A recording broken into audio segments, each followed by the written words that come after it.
Bienvenidos. Hoy nos vamos a meter con una pregunta que parece sencilla, pero que en el fondo define todo un campo de pensamiento. ¿Cuál es la diferencia real entre el psicoanálisis y las demás psicoterapias? Es que para mucha gente son casi lo mismo, ¿no? Como si fueran sinónimos. Exacto. Una especie de sopa de letras de la salud mental. Pero hoy vamos a ver que, en su origen, la distinción no es un matiz, es una fractura total. Y para eso, lo mejor es ir a la fuente. Tenemos aquí un texto de Sigmund Freud de 1905 sobre psicoterapia. La idea no es solo resumirlo, sino usarlo como una llave para entender una lógica que él planteó hace más de un siglo.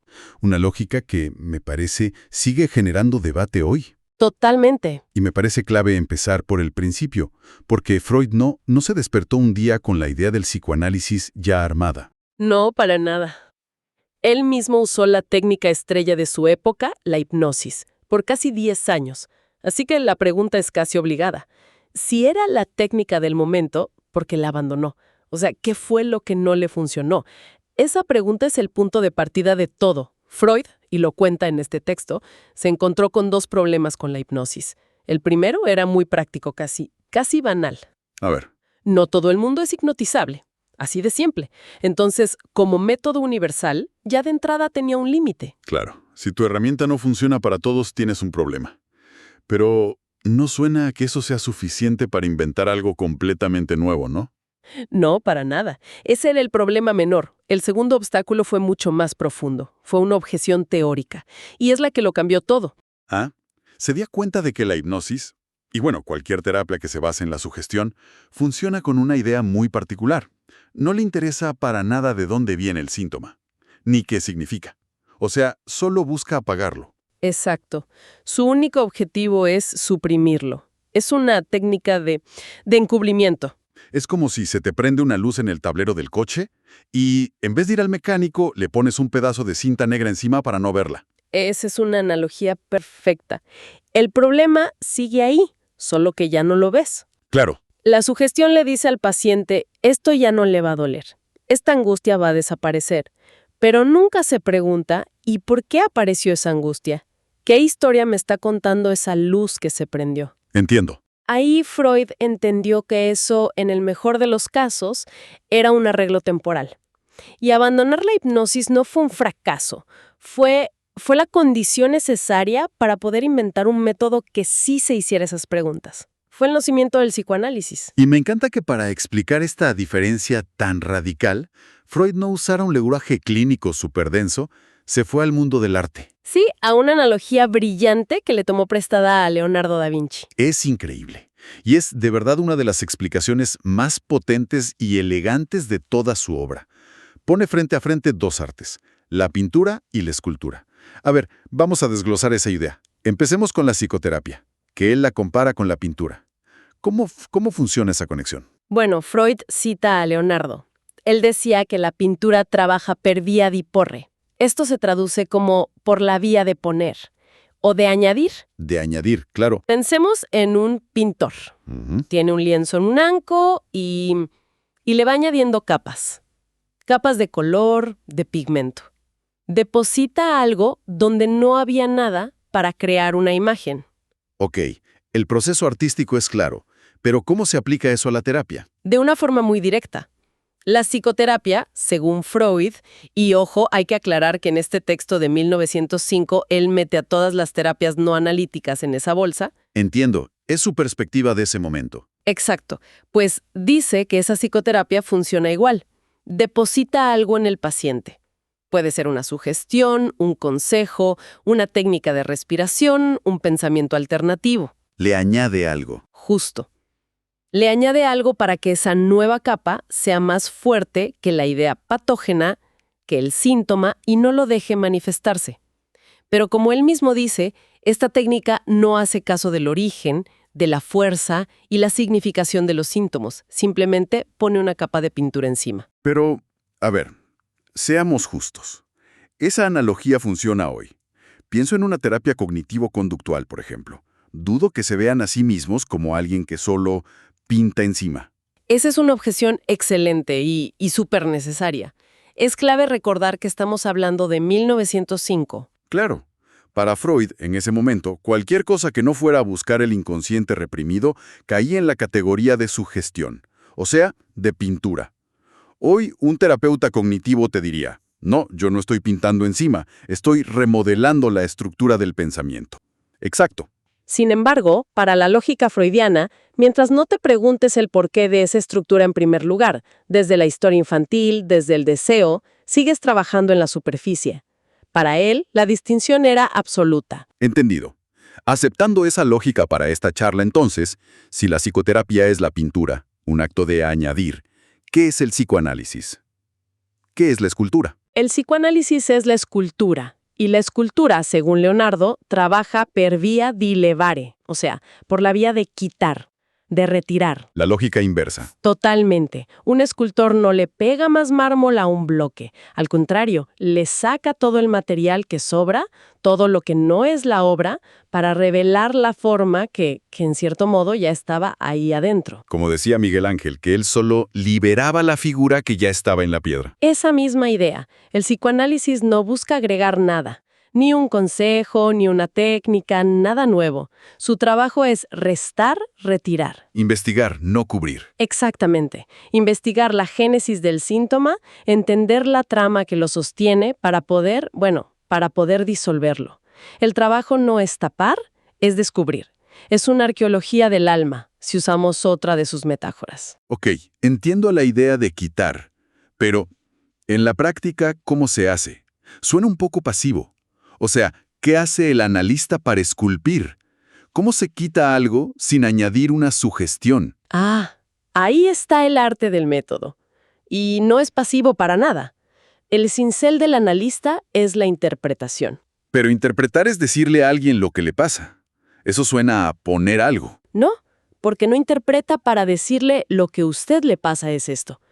Interpreta las resistencias, los silencios, los sueños. Señala los puntos donde el propio paciente parece que está evitando algo. Si el analista dice, ¿se da cuenta de que cada vez que hablamos de su padre, cambia de tema? No está añadiendo nada. Solo está iluminando una parte de la piedra. Exacto. Está iluminando un pedazo de mármol que el propio paciente está dejando intacto. Lo invita a seguir esculpiendo él mismo, a quitar esa pieza a ver qué hay debajo. A ver, para que no quede tan abstracto, podemos poner un ejemplo. Claro. Imaginemos a alguien, un profesional exitoso que de repente desarrolla un pánico terrible a hablar en público, algo que antes hacía sin problema. Perfecto. Un enfoque per vía de Porré, el de la pintura, podía, por ejemplo, enseñarle a identificar los pensamientos catastróficos, ¿no? Voy a hacer el ridículo, me van a echar. Ajá, y a cambiarlos por otros más racionales. Exacto. Estoy preparado, no pasa nada si me equivoco, le darían técnicas de respiración, en fin, le añadirían herramientas para manejar el pánico. Y ojo, puede ser muy eficaz para que la persona vuelva a funcionar. Ok, le dan un kit de herramientas. Y el enfoque per via de levare, el de la escultura. El enfoque analítico partiría de otra pregunta. ¿Por qué ahora? ¿Por qué este síntoma? No buscaría eliminar el pánico de inmediato, sino escucharlo, como si fuera un mensaje. Justo. El analista invitaría a la persona a asociar libremente. Y quizá, hablando de la presión de su nuevo trabajo, la persona recuerda una escena de su infancia donde lo humillaron en una obra de teatro. O quizá el miedo a hablar en público no es miedo al fracaso, sino un miedo inconsciente al éxito. A superar a alguien, por ejemplo. Por ejemplo, a superar simbólicamente a su padre. Entonces, en lugar de tapar el síntoma, se usa como el punto de partida para una excavación. Se empiezan a quitar las capas de la historia que cubren ese evento. Exacto. Y el objetivo no es solo que vuelva a hablar en público, es que entienda por qué hablar en público se convirtió de pronto en el escenario de un conflicto mucho más antiguo. La idea es que al descubrir ese conflicto, al liberar la forma de la piedra, el síntoma del pánico ya no tiene razón de ser. La diferencia es abismal. Uno busca restaurar la función, el otro busca desvelar un significado. Y esta oposición, poner versus quitar, se refleja también en el lenguaje, ¿no? Completamente. Y esta es quizá la parte más sutil y crucial de todo. Para el psicoanálisis, el lenguaje no es solo una herramienta, es el material del que estamos hechos. Y es un material que está fisurado, dice Freud. Exacto. No somos dueños de lo que decimos, Estamos divididos entre lo que decimos y lo que queremos decir sin darnos cuenta, y ahí aparece la división entre el enunciado y la enunciación. A ver, descompongamos esos dos términos. Suenan técnicos, pero creo que son la clave de todo. ¿Qué es el enunciado? El enunciado es lo que se dice, el contenido explícito, la frase literal, la historia que uno cuenta conscientemente. Si alguien dice, estoy muy contento en mi trabajo, ese es el enunciado. La superficie del discurso, lo que cualquiera oye. Justo. Ok, ¿y la enunciación? La enunciación es el acto de decirlo, no es el que se dice, sino el desde dónde se dice. Es la posición, a menudo inconsciente desde la que hablas. Es la voz subterránea. A ver, ¿un ejemplo?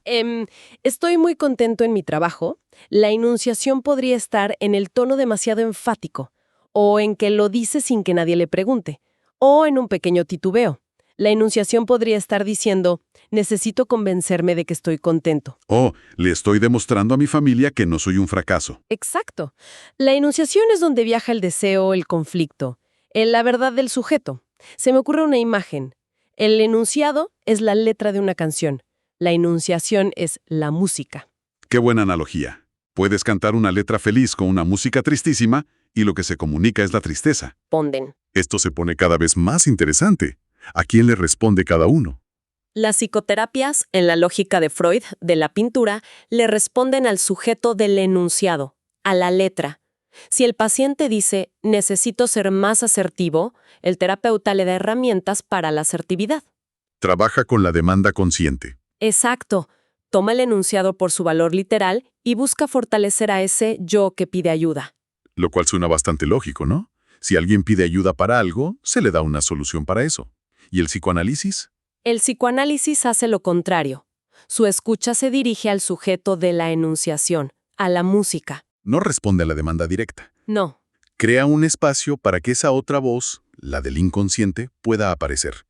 Escucha los lapsus, las contradicciones. Recuerdo el caso de una persona que repetía siempre, todo está bajo control. Ajá. Ese era su enunciado. Pero su enunciación, la tensión en su voz, la rigidez de su cuerpo, contaba una historia de pánico. El trabajo analítico no era reforzar su control, era preguntar, ¿y qué pasaría si no todo estuviera bajo control? O sea, no se busca reforzar el enunciado, sino abrir una pregunta sobre la enunciación.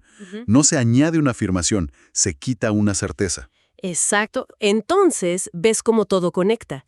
El analista no escucha principalmente el enunciado, la superficie. Eso sería como admirar el bloque de mármol. Escucha la enunciación, las vetas, las grietas, para saber dónde hay que esculpir. Y al no responder a la demanda del yo, se permite que emerja algo que ese yo no conoce de sí mismo. El sujeto del inconsciente. Son dos proyectos, fundamentalmente distintos. Hagamos un pequeño resumen de todo esto. Partimos de una pregunta que parecía simple. La diferencia entre psicoanálisis y psicoterapia.